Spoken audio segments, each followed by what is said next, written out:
പഴയ ചൊല്ലുണ്ട്. ചെറിയൊരു തെറ്റിൽ നിന്ന് പോലും വലിയ ആപത്തുണ്ടായേക്കാം എന്നാണ് അതിന്റെ അർത്ഥം. കരിവെള്ളൂർ കുണിയനിലെ നെൽകർഷകർക്ക് അങ്ങനെ ഒരു പേടിയില്ല. ഒരു നെല്ലിട പോലും തെറ്റില്ല.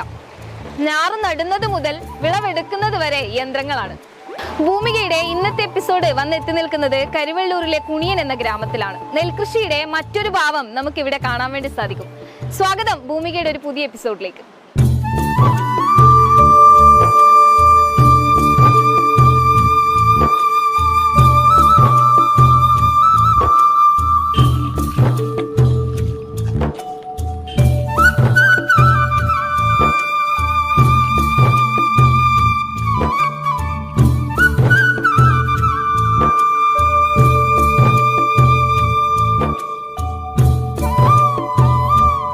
ഭക്ഷണ സാധനങ്ങൾക്കും മറ്റും നമ്മൾ അന്യ സംസ്ഥാനങ്ങളെ ആശ്രയിക്കുന്നത് പോലെ ഇന്ന് ഈ കൃഷിയുടെ ആവശ്യങ്ങൾക്ക് വേണ്ടി, കൃഷി ചെയ്യാനും മറ്റും ആവശ്യങ്ങൾക്ക് വേണ്ടി നമ്മൾ അതിഥി തൊഴിലാളികൾ ആശ്രയിക്കുന്ന ഒരു സമയമാണ് ഇപ്പോൾ കണ്ടുവരുന്നത്. ഒട്ടേറെ ആൾക്കാർ ഇതിനായി നമ്മുടെ നാട്ടിലേക്ക് വരുന്നുണ്ട്. അത്തരമൊരു സാഹചര്യത്തിലാണ് ഇവിടെ കുണിയനിലെ ഈ മൂവർ സംഘം കൃഷിയെ യന്ത്രങ്ങളുമായി കൂട്ടിച്ചേർത്ത് ഈ കൃഷിയെ നല്ല രീതിയിൽ തന്നെ മുറുകെ പിടിച്ചിരിക്കുന്നത്.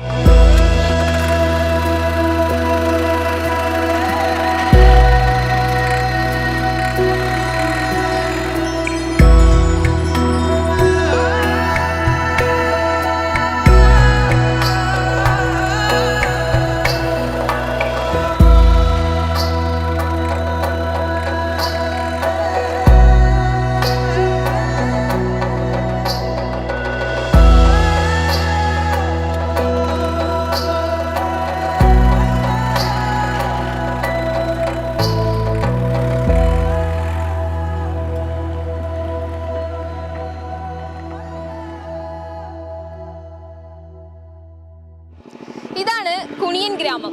കാർഷിക മേഖലയിലെ യന്ത്രവൽക്കരണ രീതിയിൽ നെൽകൃഷി ചെയ്യുന്ന ആ മൂവർ സംഘം അതിവരാണ്. ഈ നാടിനോടും ഇവരോടും ഇതല്ലാതെ മറ്റൊരു ആത്മബന്ധം കൂടി എനിക്കുണ്ട്. കുണിയൻ എന്റെ നാട് കൂടിയാണ്. ഇതെന്റെ അമ്മയാണ് ചന്ദ്രിക. അതുപോലെ തന്നെ ഇതെന്റെ അമ്മായിയാണ് സുമതി. ഇത് നന്ദിനിയേട്ടി, എന്റെ വീട്ടിൽ കുറച്ച് അപ്പുറമാണ്. അങ്ങനെ ഇവരാണ് ആ മൂവർ സംഘം. അതിന്റെ ഒരു പ്രത്യേക സന്തോഷം കൂടി എനിക്ക് ഈ ഒരു എപ്പിസോഡിൽ ഉണ്ട് എന്നുള്ളതാണ് മറ്റൊരു പ്രത്യേകത.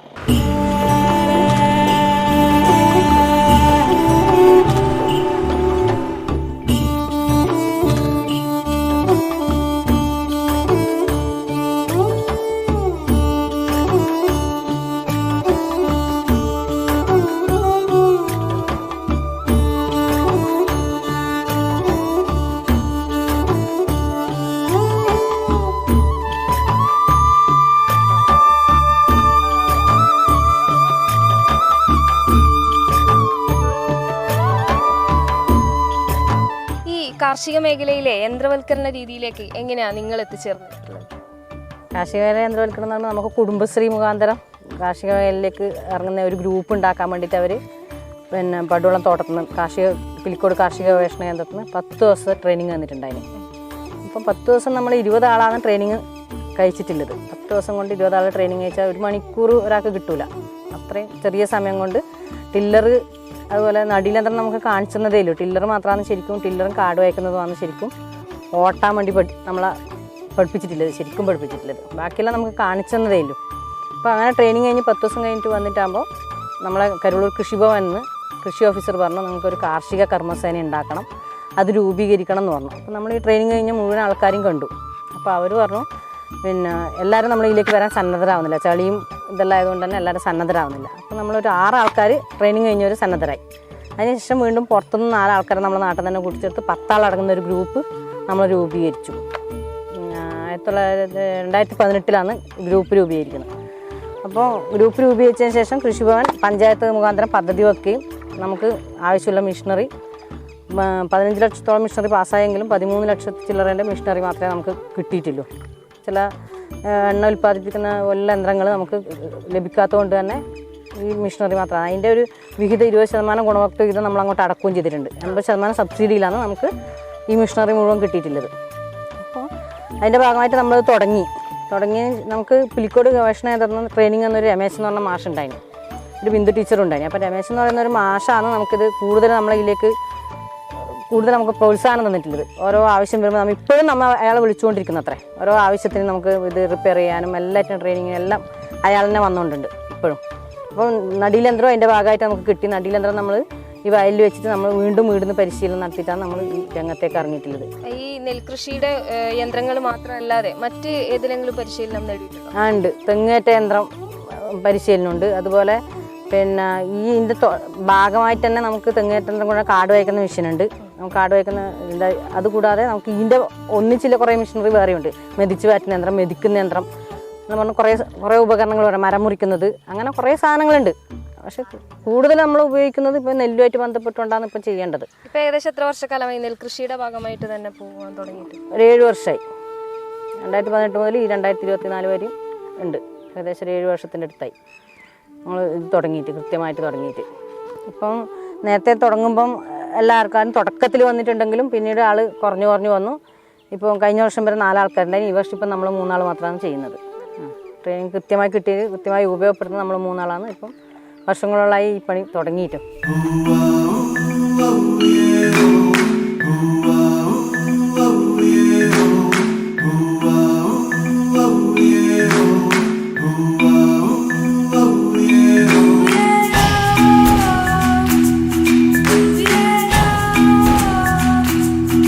ഈ മിഷ്യനാട്ടിയുടെ ആ കൃഷി രീതി എങ്ങനെയാ? മിഷ്യനാട്ടിക്ക് ആദ്യം പിന്നെ വിത്തിടൽ വെച്ചാൽ ആദ്യം തറ ഒരുക്കും, അതിൻ്റെ മുകളിൽ ഷീറ്റ് വിരിക്കും. ഷീറ്റ് എങ്ങനെ വെച്ചാൽ ഒരു 1.25 മീറ്റർ നീളം, അല്ല വീതി 10 മീറ്റർ, അങ്ങനെ അത്ര വിത്ത് വെച്ചാൽ അതിന് വിത്തിനനുസരിച്ചിട്ട് അത്ര മീറ്റർ വെച്ചാൽ അതിന് കണക്കായ ഷീറ്റാണ് മേടിക്കൽ. ആ ഷീറ്റ് മേടിച്ച് ആ തറയുടെ മുകളിൽ വിരിച്ച് ചളിയും ചാണകത്ത് കുഴച്ച് 4 ഇഞ്ച് പിന്നെ കനത്തിൽ വിത്തിടും. ഒരുപോലെ ആക്കിയിട്ട് അതിൻ്റെ മുകളിൽ 3-ാമത്തെ ദിവസം മുള വരണം. വിത്ത് ഒന്നിനോടൊന്ന് തൊട്ടിട്ട് അത് ഒരുപോലെ മുള വന്നിട്ട് 4-ാമത്തെ ദിവസം അതിൻ്റെ മുകളിൽ വിത്തിട്ട ശേഷം അതിൻ്റെ മുകളിൽ പേപ്പർ വിരിക്കും. പേപ്പർ വെച്ച് 4-ാമത്തെ ദിവസം അത് കുറച്ച് പൊന്തി വരും. അതെടുത്ത് കളഞ്ഞിട്ടാകുമ്പോൾ പിന്നെ അത് പൊത്തേണ്ട ആവശ്യമൊന്നുമില്ല. ഇല്ല. അതിൻ്റെ മുകളിൽ ചെറുങ്ങനെ പാട്ടയത്തിൽ വെള്ളം, എല്ലാ ദിവസവും പാട്ടയത്തിൽ വെള്ളം മെല്ലെ നനച്ചു കൊടുക്കണം. എത്ര ദിവസം അങ്ങനെ? 15 ദിവസം എന്തായാലും നമുക്ക് നടാൻ പറ്റും. 15 ദിവസമായാലും നമുക്ക് ഞാറുനടന്റെ പാകമാകും.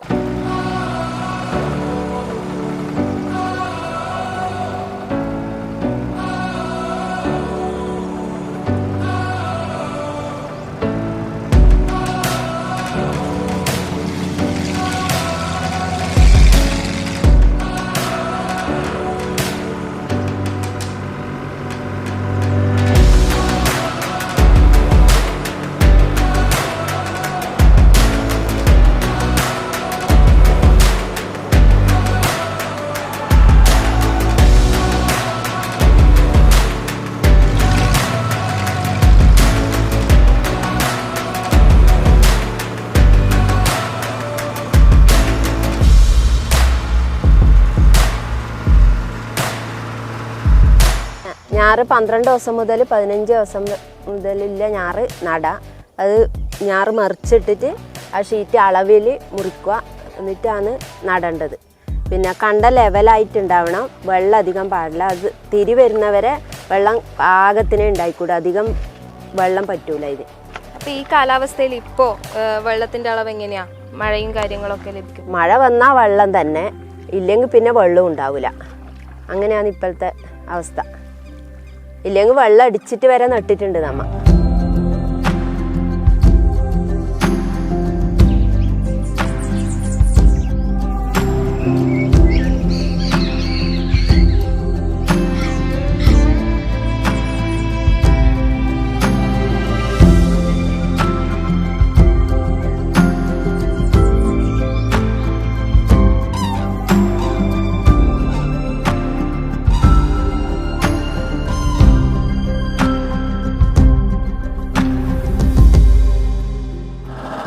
പണ്ടത്തെ കാലത്ത് ആ കൃഷി രീതി ഉണ്ടല്ലോ, കൈനാട്ടിയും കാര്യങ്ങളൊക്കെ, അതിൽ നിന്ന് വ്യത്യസ്തമായിട്ട് ഇപ്പോൾ യന്ത്രങ്ങളിലേക്ക് വരുമ്പോൾ ആ വന്ന മാറ്റങ്ങളും കാര്യങ്ങളും എങ്ങനെയാ കർഷകർക്കും മൊത്തത്തിൽ വന്നൊരു മാറ്റം? മൊത്തത്തിൽ വന്നൊരു മാറ്റം എന്ന് പറഞ്ഞാൽ ഇപ്പോൾ 1 ഏക്കർ നടാൻ ഒരു 25 ആൾക്കാർ കൈനാട്ടിക്ക് വേണം. ഒരു 25ഓളം ആൾക്കാർ കൈനാട്ടി നട്ടാലേ 1 ഏക്കർ കഴിയൂലോ ഒരു ദിവസം. ഇതെന്ന് പറഞ്ഞാൽ ഇപ്പം നമ്മൾ 3 ആൾ കൂടിയിട്ട് 1 ഏക്കർ നടും ഒരു ദിവസം ഈ മെഷീനെ കൊണ്ട്. അത്രയും സമയ ലാഭം. 1 ഏക്കർ ഒരു തൊഴിലാളിക്ക് ഏകദേശം 400 രൂപയോളം 1 ഏക്കർ ഉച്ചവരെ നടാൻ ഒരു തൊഴിലാളിക്ക് കൊടുക്കണം. ഒരു തൊഴിലാളിക്ക് ഒരു ദിവസം ഉച്ച വരെ 400 രൂപ കൂലി. അപ്പോൾ നമ്മിപ്പോൾ ഒരു ഏക്കർക്ക് 6500 രൂപയാണ് വാങ്ങുന്നത് ഒരു ഏക്കർക്ക്. അപ്പോൾ ആ തോതിൽ കൂട്ടുമ്പോൾ 25 തൊഴിലാളികളെ പൈസ കൂട്ടുമ്പോൾ വലിയൊരു പൈസ വരൂലേ. അപ്പം പൈസ ലാഭം, സമയ ലാഭം, പിന്നെ ഭക്ഷണം കൊടുക്കുമ്പോൾ 25 ആൾക്ക് കൊടുക്കുന്നത് 3 ആൾക്ക് കൊടുക്കുന്നത് നല്ല വ്യത്യാസം ഉണ്ടാവില്ലേ. അപ്പം അത് ലാഭം. മൊത്തത്തിൽ കർഷകർക്ക് ലാഭം വരും യന്ത്രത്തിനെ കൊണ്ട്. ആ മറ്റൊന്ന് പറയുന്നത് മെഷീൻ ഉപയോഗിക്കുമ്പോൾ ഈ നാട്ടിൽ നട്ടത് കണ്ടില്ലേ, എടി ഉണ്ടാവും, ഗ്യാപ്പ്. അപ്പം നെല്ലിന് കൂടുതൽ വളർച്ചക്ക് ഈ ഗ്യാപ്പ് അത്യാവശ്യമാണ്. ഇപ്പം പല കൃഷി ഓഫീസർക്ക് ക്ലാസ് എടുക്കുമ്പോൾ അത് പറയുന്നുണ്ട്, ഇത്ര ഇത്ര സെൻറ്റിമീറ്റർ ദൂരം അകലം എല്ലാം വേണം. അപ്പോൾ വളപ്രയോഗം നടത്താനും എല്ലാം കൊണ്ടും മെഷീൻ നാട്ടി ഏറ്റവും കൂടുതൽ ഗുണകരമാണ്. പണ്ടത്തെ ഒരു പഴഞ്ചൊല്ലും ഉണ്ടല്ലോ അല്ലേ, ഒരു അകത്തി നട്ടാൽ വിളവ് എന്ന് പറയുന്ന രീതിയിൽ. അതെ. ഇപ്പൊ അത് നിങ്ങളുടെ അടുത്തേക്ക് വരുമ്പോ, നിങ്ങളുടെ ആ കൂട്ടായ്മയിലേക്ക് വരുമ്പോ, ഈ മിഷ്യൻ നാട്ടി വരുമ്പോ യന്ത്രത്തിന്റെ പണിയും തകരാറുകളും ചെലവുകളും എണ്ണ കാര്യങ്ങളൊക്കെ വരുന്നുണ്ടല്ലോ. അപ്പൊ ആ രീതിയിൽ നോക്കുമ്പോൾ നിങ്ങൾക്ക് അത് ലാഭമാണോ നഷ്ടമാണോ വരുന്നത്? നമുക്ക് ലാഭം എന്ന് പറയാനില്ല. നമുക്ക് ലാഭം എന്ന് പറയാൻ ഇപ്പൊ ഈ ഒറ്റ ഇറക്കലിന് ഈ സീസണിൽ ഇപ്പോഴത്തെ ഇറക്കലിന് ഏകദേശം 5000 രൂപയുള്ള ഈ ഒരൊറ്റ മെഷീന് നമുക്ക് ചിലവാണ്. ഇതിൻ്റെ സാധനങ്ങളും പിന്നെ എണ്ണ അതുപോലെയുള്ള കാര്യങ്ങളെല്ലാം വരും. കുറേ സാധനങ്ങൾ റിപ്പയർ ചെയ്യേണ്ടി വരും. ഓരോ വർഷവും ഇത് റിപ്പയർ ചെയ്തോളൂ, സർവീസ് ചെയ്തുകൊണ്ടേ ഇരിക്കണം, അല്ലെങ്കിൽ ഉപയോഗിക്കാൻ പറ്റില്ല. അപ്പോൾ സർവീസ് ചെയ്യുന്ന സർവീസ് ചാർജ്, അയാളെ ചാർജ്, അതുപോലെ സാധനങ്ങൾ മാറ്റാനുള്ള ചാർജ്. ഇപ്പോൾ ഇനി കുറേ സാധനങ്ങൾ മാറ്റി, അതുപോലെയുള്ള ചാർജുകളെല്ലാം വന്ന് നോക്കുമ്പോൾ അതും നമ്മൾ 3 ആൾ തന്നെ വഹിക്കേണ്ടത്. എണ്ണ വാങ്ങേണ്ടത് നമ്മൾ 3 ആളിനെ. അതെല്ലാം കഴിച്ച് വരുമ്പോൾ നമുക്കൊരു ചെറിയ മിനിമം കൂലി കിട്ടും, അത്ര തന്നെ. കൃത്യമായ പരിചരണം യന്ത്രങ്ങൾക്ക് ഇല്ലെങ്കിൽ യന്ത്രങ്ങളെല്ലാം പോകാൻ വേണ്ടി പറ്റില്ല. കൃത്യമായിട്ട് പരിചരണം വേണം യന്ത്രങ്ങൾക്ക്. ഏത് യന്ത്രങ്ങളായാലും അങ്ങനെ തന്നെ. നമ്മളിപ്പോൾ എന്ത് സാധനം ഉപയോഗിച്ചാലും ഇലക്ട്രോണിക് സാധനം ഉപയോഗിക്കുമ്പോൾ തന്നെയാണ് പെട്രോൾ ഡീസൽ സാധനങ്ങൾ ഉപയോഗിച്ചുകൊണ്ടേ ഇരിക്കണം. അല്ലെങ്കിൽ അതിൻ്റെ പരിചരണം ഇല്ലെങ്കിൽ അത് പോകും, നഷ്ടപ്പെടും.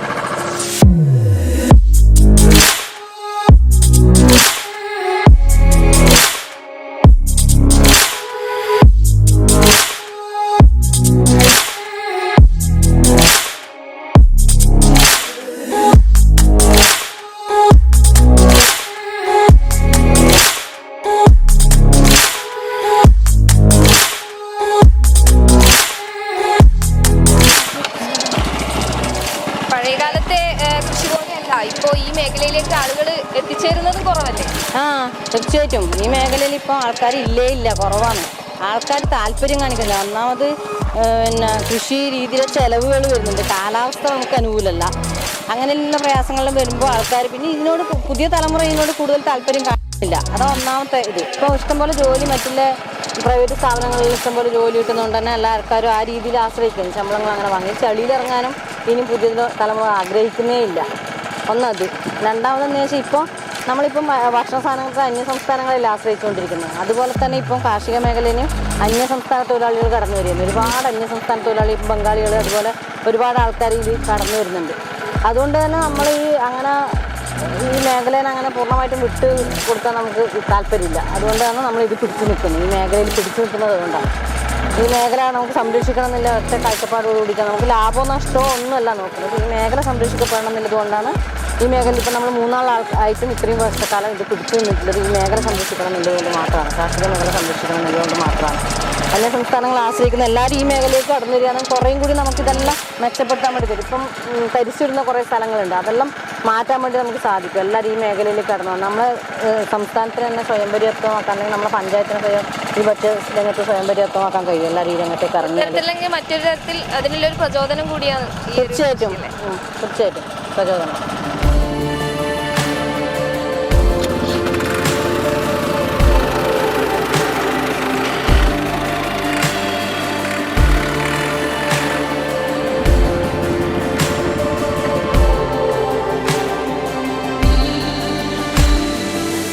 ഈ മിഷ്യൻ നാട്ടി തുടങ്ങുമ്പോൾ നിങ്ങൾ ഏകദേശം 8-10 ആൾക്കാരുണ്ടായിരുന്നില്ല. ഇപ്പൊ ഈ 3 ആളിലേക്ക് ചുരുങ്ങുമ്പോൾ അതിൻ്റെതായ ബുദ്ധിമുട്ടും കാര്യങ്ങളുണ്ടോ? ബുദ്ധിമുട്ടെല്ലാം ഉണ്ട്. നമ്മ 8 ആള് വെച്ചിട്ട് തുടങ്ങിയതാണ്. ഇപ്പം 4 ആളുണ്ട്. അതിനോളിപ്പം ഈ കൊല്ലം വരുന്നില്ല. പിന്നെ ഇപ്പം നമ്മൾ 3 ആളെ ചെയ്യുന്നില്ലു. അത് 2 മെഷീനുണ്ട്. 3 ആൾ മാറി മാറി, ഒരാൾ ടില്ലർ എടുക്കുമ്പോൾ ഒരാൾ നടുന്നതെടുക്കും, 3 ആൾ മാറി മാറി എടുക്കും. ഒരാൾ ഞാറ് മുറിക്കും. നമ്മ ആവുന്നത്ര വരെ നമ്മ എടുക്കാൻ തന്നെ ഉദ്ദേശിക്കുന്നു. ഏകദേശം ഒരു ദിവസം എത്ര ഏക്കർ സ്ഥലം നടും? ഒരു 1-1.5 ഏക്കർ പൂട്ടലും നടലും ആകുമ്പോൾ അത്രേ ആവുമല്ലോ. 3 ആളായതുകൊണ്ട് അത്രേ ചെയ്യാൻ പറ്റും. വലിയ ബുദ്ധിമുട്ടും കാര്യങ്ങളും ഇല്ല, നിങ്ങൾക്ക് തന്നെ ചെയ്തു പോകാൻ പറ്റുന്ന രീതിയിൽ. അതെ, നമുക്ക് തന്നെ നമുക്കും ചെയ്യുന്നുണ്ട്, അതുപോലെ പുറത്തുള്ളവർക്കും ചെയ്തു കൊടുക്കുന്നുണ്ട്.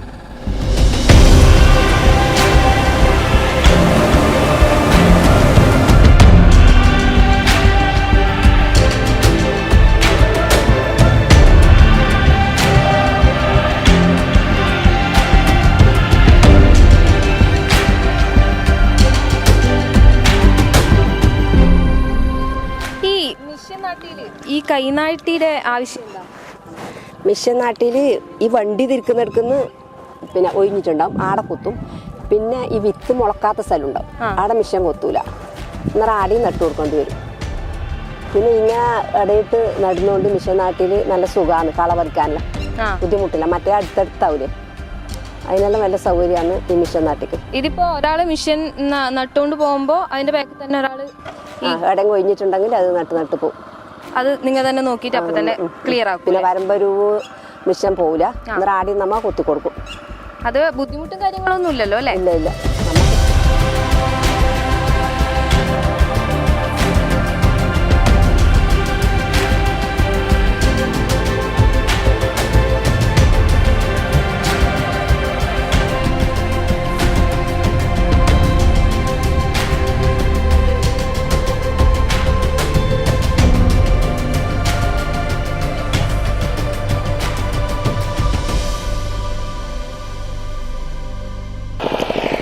നെൽകൃഷിയുടെ മറ്റൊരു ഭാവം എന്ന് പറഞ്ഞുകൊണ്ടാണ് ഞാനിത് തുടങ്ങിയത്.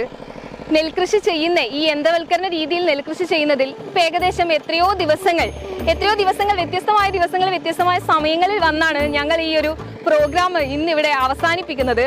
കാരണം അതിൻ്റെ രീതികളും പ്രോസസ്സും കാര്യങ്ങളും ഒക്കെ ഓരോ ഘട്ടം ഘട്ടമായി നടക്കുന്ന ഒരു രീതി ആയതുകൊണ്ട് തന്നെ ഒട്ടേറെ സമയമെടുത്തിട്ടുണ്ട് ഇങ്ങനൊരു പരിപാടി ഇവിടെ ചെയ്യാൻ വേണ്ടിയിട്ട്. മനോഹരമായൊരു പുത്തൻ കാഴ്ചകൾ നിങ്ങൾക്ക് സമ്മാനിക്കാൻ കഴിഞ്ഞതിലൂടെ ഇന്നത്തെ ഈ ഭൂമിക ഇവിടെ അവസാനിക്കുകയാണ്. മറ്റൊരു കർഷകന്റെ വിശേഷങ്ങളുമായി അടുത്ത എപ്പിസോഡിൽ കാണുന്നത് വരേക്കും ബൈ.